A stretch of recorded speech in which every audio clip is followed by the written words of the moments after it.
Breaking news असां share कंदासीं खैबर मां। खैबर वेझो ॻोठ मेमण वसीअ में कूली बिरादरी जे 3 घरनि खे चुल्ह जी चिड़ंग मां अचानक बाहि लॻण सबबि 3 परतनि जे घरनि खे बाहि लॻी वई आहे।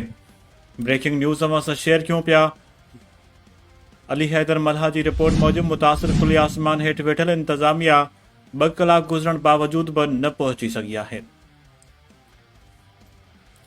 खैबर वेझो ॻोठ मेमून खे इहे वसीअ में पहुरत बुलो कोलीअ, दरमो कोलीअ, विक्रम कोलीअ जे 3 घरनि खे चुल्ह जी चिड़ंग मां अचानक बाहि लॻी वई। 3 घरनि खे पंहिंजे लपेट में आणे छॾियो। नतीजे में घरनि में पियल समूरो सामान सड़ी रख थी वियो। जो त नुक़सान जो तख़मीनो 3 लख रुपयनि खां वधीक आहे। घर भाती सिर्फ़ु पंहिंजूं हयातियूं बचाए ॿाहिरि निकिरी सघिया। मुतासिर घर भाती सख़्त सर्दीअ जे मुंद में खुलियल आसमान हेठि वेठल आहिनि। मुतासिर डिप्टी कमिश्नर मटियारीअ खां मदद जी अपील करे छॾी आहे।